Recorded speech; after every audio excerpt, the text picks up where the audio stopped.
Bilik pun tak dapat hukum khalwat. Maksudnya tak ada dosa itu. Ada kita sentuh bab-bab khulwah tu sikit itu. Okey, kalau ikut empat yang dia nak senarai tu selesai lah. Ya.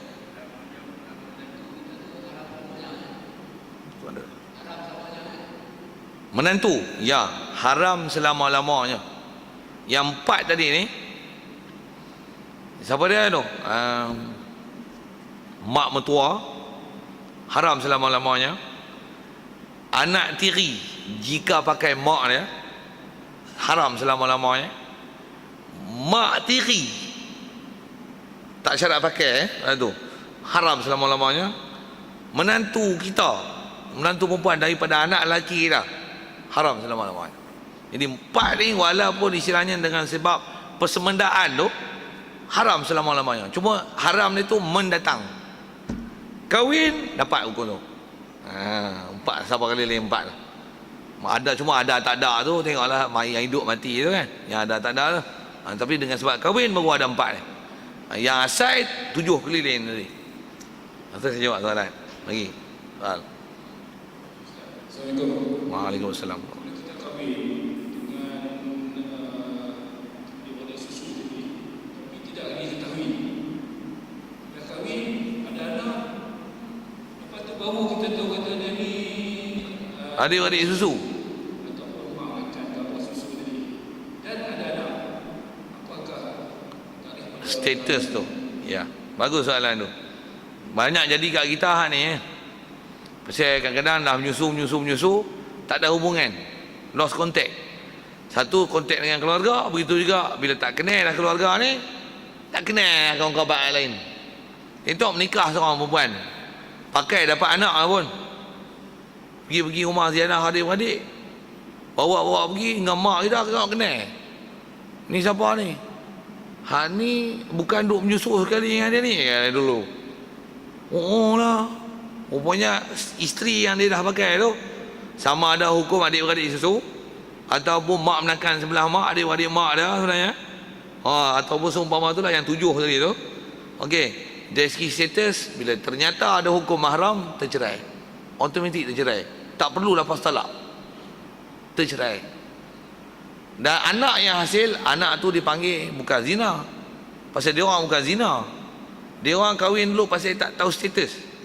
Ada hukum mahram rupanya dengan sebab susuan. Yang tu dipanggil anak wati syubhah. Istilah yang dipanggil ialah anak wati syubhah. Dipanggil wati syubhah pasal wati tu bukan atas maksud haram, bukan, tapi memang dia orang sangka halal, tak ada hubungan apa-apa. Tengok ternyata haram dengan sebab ada hubungan susuan. Ataupun kalau tak bab susuan, dia bab keturunan misalnya, berpisah keluarga apa, tengok kahwin dengan mak menakan dia, adik mak dia hak bongsu sekali, mak dia hak sulung, kahwin dapat anak lah tu. Tengok ni adik aku ni, automatik terpisah. Anak yang dapat adalah hukum wati syubhah. Wati syubhah ni kalau hukumnya dari segi status, bercerai memang bercerai, kasih guna pun tak boleh lah. Tapi hubungan bukan suami isteri lah, hubungan sebagai mahram lah. Kalau kata mak menakan lah tadi, ada adik-beradik lah. Cuma status anak tu sah dibinkan kepada bapa. Yang mana lepas sudah, tapi yang ke depan tu wajib dipisahkan suami isteri. Ya. Bak reta, dia tengok bak reta lah. Maksudnya mana yang reta suami, reta isteri. Cuma istilah sepencarian tu kena faham elok lah. Asalnya ke depan ni pun memang ada isu nak sebut, nak baca bicara bab tu. Pasal bab-bab tu antara bab-bab lani yang orang gunakan kesempatan istilah supaya harta sepencarian. Kalau katalah memang istilahnya sepencarian, beli rumah, katalah boh nama suami, tapi dua-dua pakat bayak. Dan dulu pun maksud bayak tu kongsi, rumah ni kita share 2 orang, walaupun penama tu satu, tapi bayak sama-sama. Dia dealing, kaedah sepencarian ni kaedah dealing, sikit saya sebut itulah. Maksudnya kalau memang atas nama saya sebut tadi berkongsi dua-dua, jadi atas hak milik masih hak istilahnya berkongsi lah pemilikan tu. Jadi bab reta dia kepada balik kepada permasalahan harta. Pasal kita bicara ni adalah masalah bab mahram tak mahram dan bab status anak kan. Atau bab harta kena faham elok bab harta. Yang saya sebut tadi, kalau andai kata dia ni rumah walaupun penama satu tapi beli itu atas nama kongsi, dia adalah sepencerian. Tapi kalau macam ni, even macam ni, nama isteri, tapi suami kata walaupun nama rumah aku tau, saya aku yang banyak, buah nama hang tu saja nak pelepas ini gini untuk mudah dapat urusan minta apa-apa, tapi aku rumah aku, rumah suami walaupun penama isteri. Ataupun macam ni, bubuh nama suami memang banyak, tapi suami kata rumah ni aku bagi kat hang, walaupun nama suami, walaupun suami banyak, tapi hukum dah dihebah pada isteri. Yang tu bab status harta kena faham bab tu.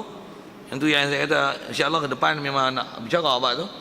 Pasal bab tu pun macam-macam hal lah ni. Jadi saya di sebab baca kitab ni, kita tak ikut tertib kitab tu ya. Jadi di sebab tu macam mana saya jawab masalah kalau memang istilah dobit dia sepencarian dari itu, memang ada pemilik hak pemilikan di situ.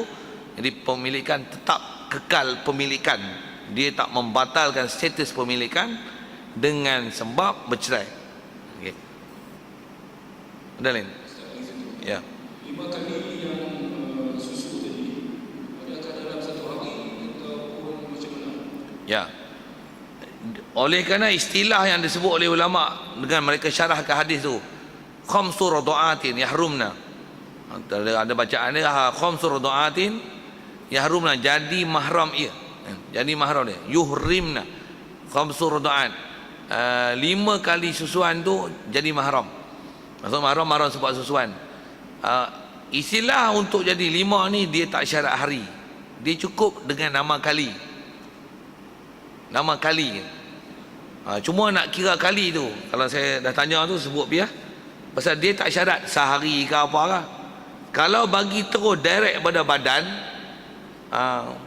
dia cukup untuk nama kali tu, sekalipun dengan dalam satu dukungan mak bagi minum, cabit masuk susu, cot ditarik saja, pelepas buat apa, nak kira satu tu cot lagi. Cot tu faham lah bahasa cot kan, bagi bak susu kan, bahasa kampung tu senang. Cot lagi, cot cabut lagi, kita dua lah saja nak bagi atas nama 5 kali. Dia jadi 5. Maksudnya tu yang kata dia ada dobit tu lah nak sebut kan. Cuma saya nak tunjuk macam tu jadi 5. Tapi kalau macam ni bagi belah kiri, belah kanan lu kan, bagi kanan lu elok kan. Belah kanan orang tua kata yang ni makan ni minum, bagi makan dulu. Bahasa orang tua. Bagi makan dulu, bagi ni lengoh dah. Cot cabut. Apa tu? Boh pula belah ni. Cot. Soal berapa kali? Saya tanya kali tu. Bukan saya tanya tek tu apa? Tek 2. Saya tanya kali. Sekali. Pasal apa? Alih tek lah, masih sekali. Pasal masih hukum satu minum. Dia bukan, dia cabut pun dia nak bagi minum ke, dia cuma nak alih. Yang tadi dia cabut memang dia nak bagi nama kali. Itu tu yang nak jadi kali tu dia ada dobit, ada syarahan ada, memang ada lah kan. Ulama dah sebut siap macam mana perkiraan tu. Satu, dia bukan masalah cabut, dia masalah kiraan untuk nama kali tu. Saya sebut pergilah beberapa masalah untuk bagi contoh. Boleh beza nanti mana yang nama kali, yang nama yang hukum berkali-kali, mana hukum sekali. Misalnya ibu duk bagi susu kat anak ni, anak katalah anak susuan, cuma anak susu tak susu pun kita nak kaedah dah, nak kira kali je kata. Budak duk tek mak dia lena, tadi mak dia yang tak lena kan, mak dia ambil cabut belah ni, ni mak dia lena, budak tu cok kerin belah tu. Tu dia kebut pak belah ni pula. Berapa kali? Sekali. Pasal masih budak tu nak minum. Okey. Itulah kenyang tak syarat. Satu boleh wala tu bukan dia bukan kira kenyang, dia kira kali. Bagi faham tu, kira kali tengok saya sebut ni. Ni ayat. Tuang dalam gelas. Saja tutup ni tadi takut melimpah, saya tutup. Tuang dalam gelas, saya minum. Tuang ni saya minum. Berapa kolek? Kolek berapa gelas? Berapa cawan? Cawan 2. Berapa kali? Cawan lagi saya tuang. Berapa kali? Tuan-tuan tak faham bahasa kali je. Kolek tuan-tuan boleh jawab. Kali tu. Berapa kali? Sekali. Pasal hukum sekali minum satu majlis duk tuang. Sekali pun tuan-tuan minum 4 jam. Buduh rupa minum tu, tapi saya nak cerita minum banyak. Minum. Tu dia 4 jam minum tu dia. Buroi. Berapa kali minum? Sekali. Berapa jam? 4 jam. Kita bukan cerita jam, kita cerita kali. Tak, saya nak tunjuk kali saya nak tunjuk kira kali Beza macam ni lah. Kita minum minum lah. Order kedai. Dia tarik gelas kecil je dah. Loh, kecil lah. Kecil dah lah, sikit lah nak minum. Habis minum, banyak berapa man? RM2. Mahal lah. Oh, mahal. Sikit mahal tu saja sambil. Elok-elok bayar. Hai. Mai minum dulu. Tarik tu lagi. Besar tak apa. Nak sembang lama. Soal, berapa kali minum? Pasal apa 2 kali? Kira-kira tu tadi tu berhenti tu. Bayar lah nak belah lah. Main order kali. Tak pun, jom pergi kedai tu. Apa? Tak minum itu pula. Dia kena ni mana kena itu pula. Tu. Berapa kali? 2, pasal ada pisah. Cuma bab makan, cara makan. Bab susu, cara susu. Satu dia bukan syarat kenyang. 4 jam kenyang sekali pun. Bukan kenyang, kembung perut sekali. Pasal duduk satu majlis. Macam mana pun contoh saya beri tu untuk tunjuk tu buat contoh lagi. Menyusu. Tu anak tidur dengan mak-mak sekali tidur. Tek duduk mulut Tek ni bahasa kampung. Sorry aku guna bahasa tek lah. Dia sedap lagi. Sampai ke cerah sampai subuh. Tek duduk mulut sedap Berapa kali? Banyak kali ke sekali? Sekali. Pasal dia bukan nak berhenti. Dia nak cuma terlena. Sekali. Bab susuan sekali. Tu ulama dah bagi huraian dah. Saya sebut tu setakat yang mengaji duk ingat. Dia cerita tu. Nak kira kali tu ke mana. Satu kalau ada orang sebut kenyang tak betul. Pasal kitab detail lah dia bagi. Sebiji. Yang ni berapa kali? Yang ni berbilang. Yang ni satu. Yang ni berbilang. Yang ni satu. Macam ni lah. Budak dia terantuk apa tau kan, nangis. Kita nak bagi teriak, dia selalu bagi tek mak dia pun ambil plak bagi tek, cot lagi. Kawan pun tok sejap. Sekawan sakit lagi, wah nangis. Dia lepas tek tau. Dia tak mau bagi pun, wah dia tak, wah tu pusing belah ni, pak belah ni, pak hisap pula. Berapa kali? Saya nak tanya kali tu jangan cerita ikut cerita saya tu. Cerita tu nak to follow story lah. Tapi berapa kali? 2. Pasal apa? Mak memang nak bagi, tapi anak tak mau lah. Dia minum tu sekali, dia tak mau lah. Yang tu 2. Minum kali kedua. Jadi antara faktor yang menyebabkan jadi kali ni, kehendak mak, kehendak anak. Itu benda besar. Satu kalau masih nak minum, walaupun tek sebelah bertukar, walaupun reli panjang sekali, walaupun tek yang satu, tapi memang maksud ibu nak bagi bercerai. Jadi kaedah tu nak kira kali. Kalau bahasa ringkas, formula nak kenal kali tu, dia kehendak mak atau kehendak anak. walaupun dalam rally yang panjang dan berulang-ulang, tapi kalau masih ada kehendak nak memberi, sekali. Kalau tak ada kehendak, dia akan jadi 2. Itu kot. Ataupun ada berselang yang lama, dah betul bagi kenyang, kalau dah dobit kenyang pula, bagi kenyang tak mau lah, untuk lapar balik bagi pula. Dia berbilang ada berpisah tu, nak bagi pula, kali kedua. Okey, tak kenyang kali pun, memang mak bagi putus, atau maksud nak membilangkan bilangan 2 kali. Okey, pasal kali lalu tu saya sebut kaedah tu sebenarnya. Ada lagi soalan? Ya.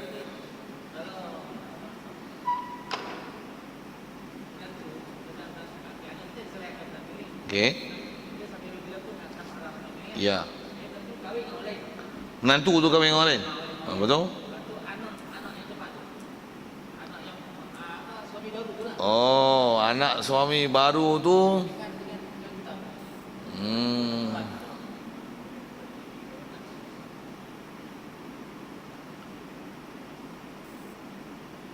Kaedah, nak sebut kaedah terus lah senang. Mana yang mahram dengan sebab musaharah ni, usul dia dan furuk dia adalah mahram. Mak mentua kita, mak dia mahram. Menantu kita mahram, menantu perempuan ni. Anak dia, sekalipun anak tu bukan daripada anak kita, dia bercerai dengan anak kita, dia kahwin lain, tu anak daripada menantu. Anak daripada menantu adalah mahram. Sama ada anak yang dengan anak kita, ataupun anak dengan anak suami lain, ataupun anak dengan suami dulu sebelum tu. Anak kita kahwin janda, ada anak. Jadi menantu satu hai, tak menantu. Ya, anak menantu tu, anak menantu tu adalah mahram. Dia panggil usul, furuk. Pasal kaedah dia, mana-mana perempuan, kaedah ni, yang kalau kita dah pakai dah, kalau bahasa pakai lah, kita ambil kaedah dulu. Mana perempuan yang kita pakai, apa yang keluar daripada dia,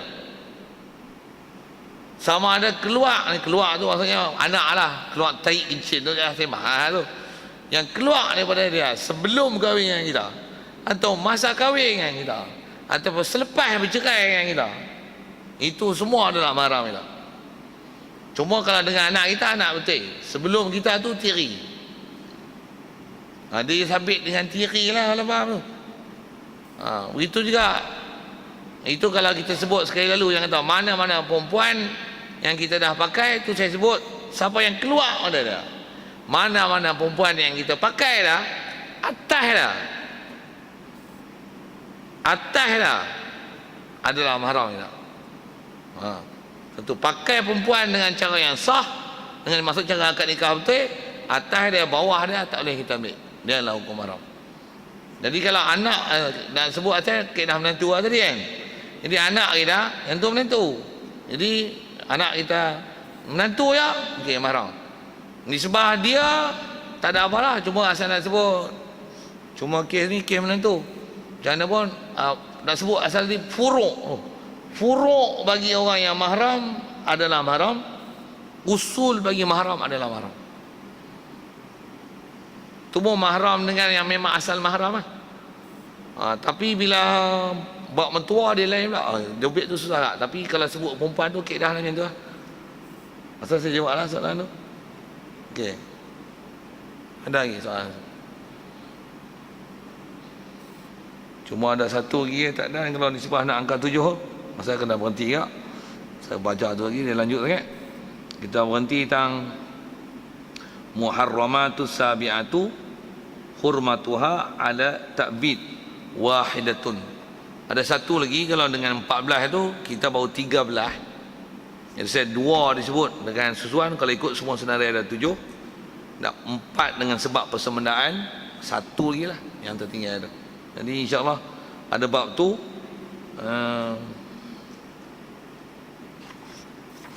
Pasal ada sekali lagi kot untuk bab tu, pasal ada bab-bab yang nak faham yang masalah tadi tu lah, yang masalah berbangkit tentang yang furuk dengan usul tu.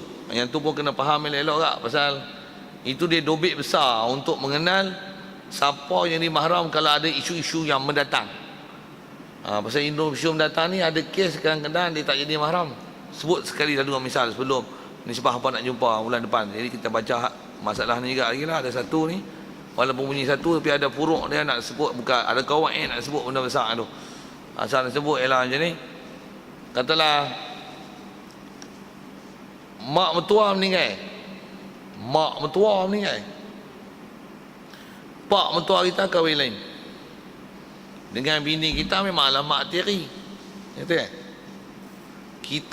Kita ni menantu tiri ya. Kita dengan mak tiri isteri kita tu mahram tak?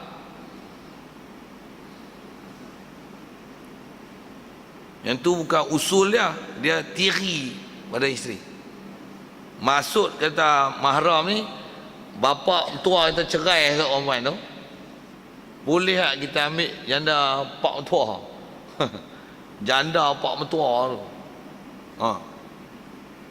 Hak tu selalu dia blur ke. Dia tak lebih. Hak tu nak belajar depan tu. Kalau blur tu memang layak yang blur, pasal yang tu yang tak kaedah yang tak disempurnakan lagi. Jadi kalau ikut tak mahram tu, tak mahram, dia nisbah mahram dengan isteri. Isteri jadi mak tiri. Jadi pula tu bukan isteri, bukan mak betul, mak tiri. Haram tu pasal pak kahwin. Pasal bapak, isteri bagi bapak. Okey. Tak faham bagus ya, memang hak tu nak belajar. Kalau syarah hak tu mai faham lagi, kita berarti 6.5. Okey. Saja bagi clue tu, yang tu nak kena belajar. So don't miss your lesson. Nak suruh tu. Jadi kita umpan satu, insya-Allah. Jadi kita tangguh dulu yang tu. Jangan pun soalan yang ada sekitar tentang bab-bab tu. Masih bab mahram.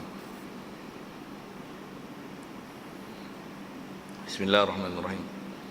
Allahumma nawwir qulubana min nuri hidayatika kama nawwartal ardu min nuri syamsika abadan bi rahmatika ya arhamar rahimin warzuqna fahman nabiyyin wa hifdzal mursalin wa ilhamal malaikatil muqarrabin wa sallim tasliman ala jamil anbiya'i wal mursalin walhamdulillah.